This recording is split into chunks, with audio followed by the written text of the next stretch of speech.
Welcome to another edition of the Invisible Wheelchair Podcast. I'm Donald Grodoff, family coach with FamilyOCD.com and FocusedHealthyFamily.com. In the Invisible Wheelchair Podcast series, I delve into the hidden characteristics of OCD, anxiety, and anxiety disorders, the things that most people don't see, that are behind closed doors and shut within the mind about anxiety. My goal with these podcasts is to bring about awareness of Obsessive Compulsive Disorder, or OCD. Understand that I am not a doctor, therapist, or counselor, and the content, information, resources, and ideas that are talked about and brought up here in these podcasts are things that I have used, discovered, or have been recommended to me, and I always recommend to seek additional professional help in finding solutions for yourself. Thank you for listening and enjoy the podcast.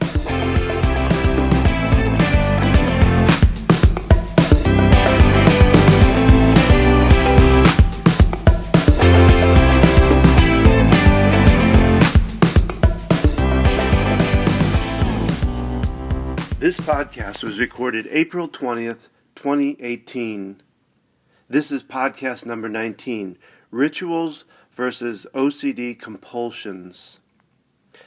I thought this was an important thing to bring up because compulsions are a big part of what OCD is about. And there can be confusion about what is a ritual versus what is a compulsion. And so I wanted to define both of them for you.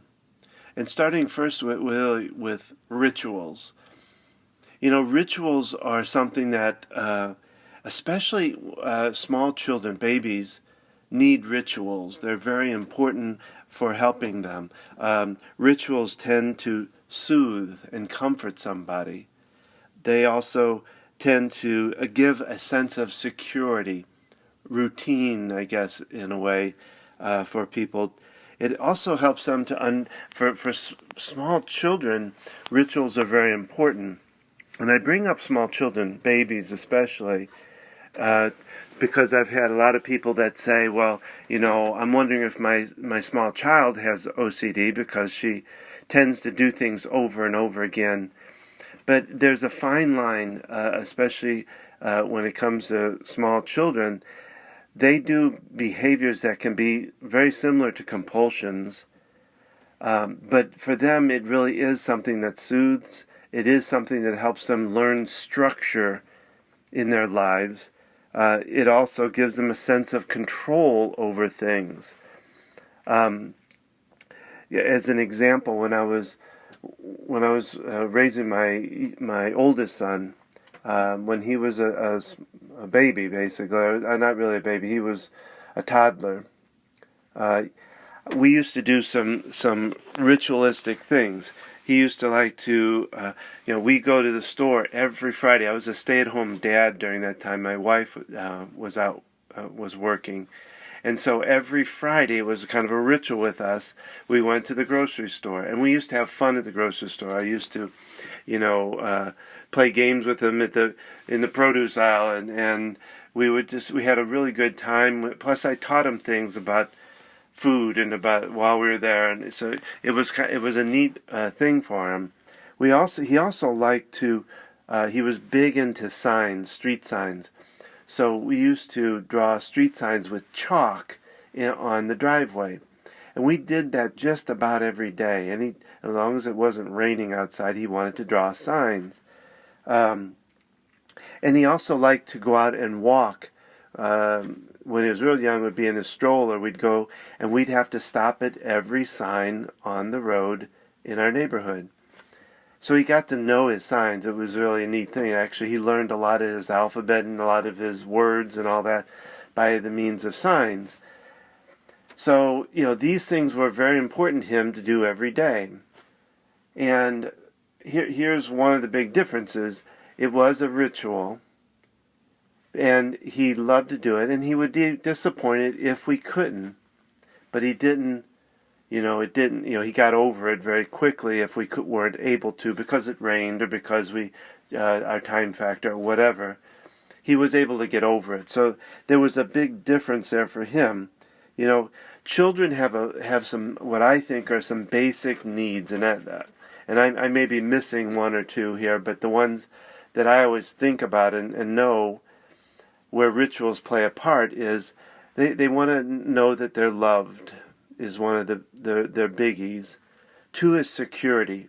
They want to know that you're there for them, that you're backing them up. You kind of got their back, I guess you could say. That and they want comfort. Again, they want to know that you are there for them. And so rituals help play into that, to give them those things, to know that they are loved because of the structure, to know that they are cared for, and that they have security by doing these same things over and over. Now, the big part of what changes with from ritual to compulsion, like an OCD, is that a compulsion, like a ritual, is something that's done regularly and frequently. But in an OCD situation, compulsions are something that doesn't soothe them. It might off the very top, it might soothe them. It might stop, because what compulsions are the mind starts racing with OCD. Thoughts go crazy up in the mind, and they loop and they go over and over and over. And a person with OCD, believes that by doing a ritual, a compulsion, a behavior, that they can stop the thoughts and or at least slow them down. And initially those things can do that, which would then in turn soothe them. But over time it has to grow longer and longer, more frequent. And the big difference between rituals and an OCD compulsion is that it doesn't soothe, and it also, if it doesn't happen, if the compulsion or the ritual doesn't happen, a person with OCD can spend literally hours, days, fretting and anxious and going kind of crazy over it. And also the rituals, especially like for a small child, can give them the sense of control. And when it comes to compulsions with OCD, they don't have that same sense. They don't have the sense of control. They might for a little bit. OCD will feed them a little bit of those feelings, but it pretty quickly takes it away and really wants to have them under control. So, for instance, in my son's example, if it was an OCD compulsion, he would have never let me stop or let me not do something, like not go for a walk or not write chalk on the driveway. So, the difference again is the severity of the anxiety around it, the severity of what you have to do, the ritual you have to do, and the anxiety that is behind it. Because really OCD, again, is an anxiety disorder. Also, I think a good note here, too, in talking about compulsions,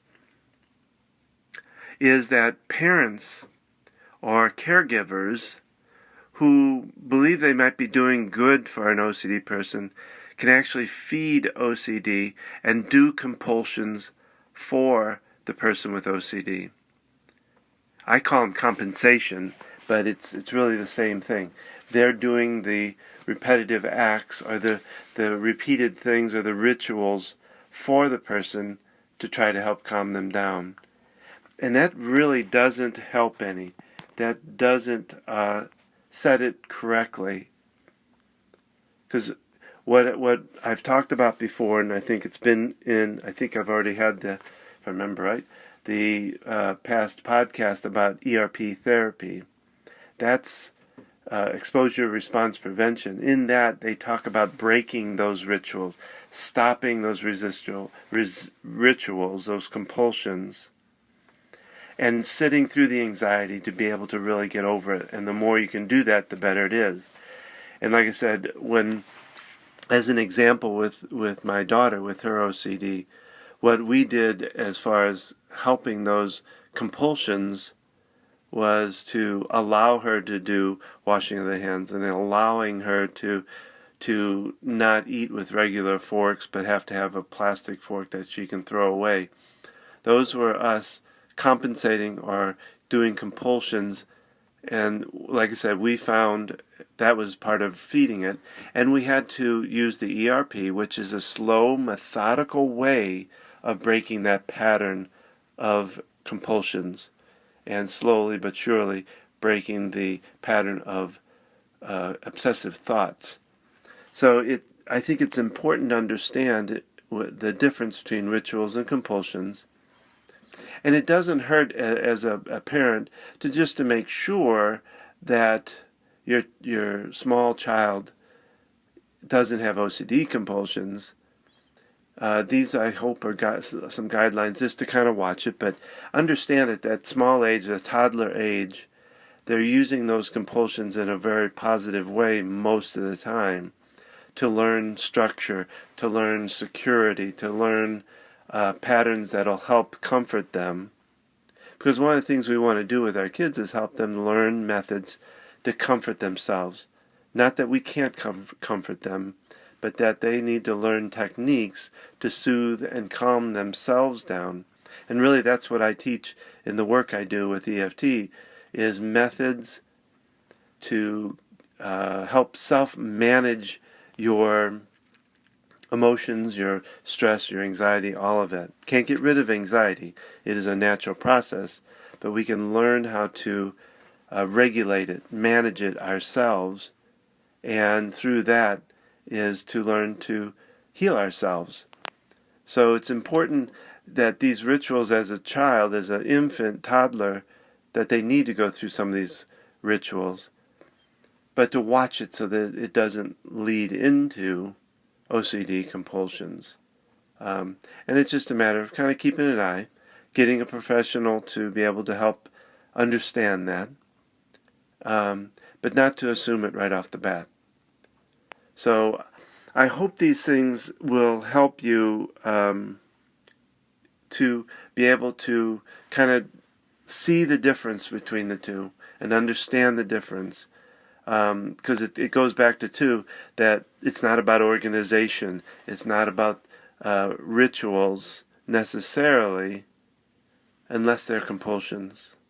So I hope this has helped you, and I hope you keep tapping, and have a good day. Thank you.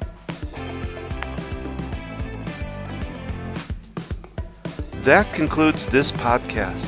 Please leave me a comment or question below.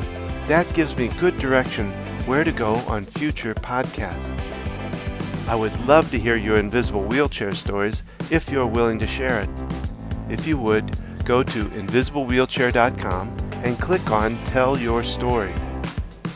I want to remind you that OCD, Obsessive Compulsive Disorder, is treatable, and I can help you get past OCD.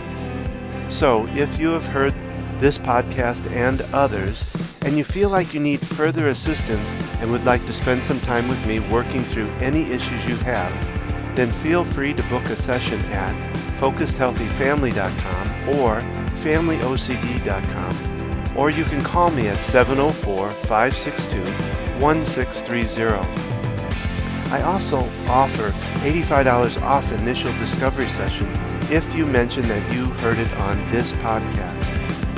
Finally, don't forget that there is a tapping recording that coincides with this podcast you may want to take advantage of.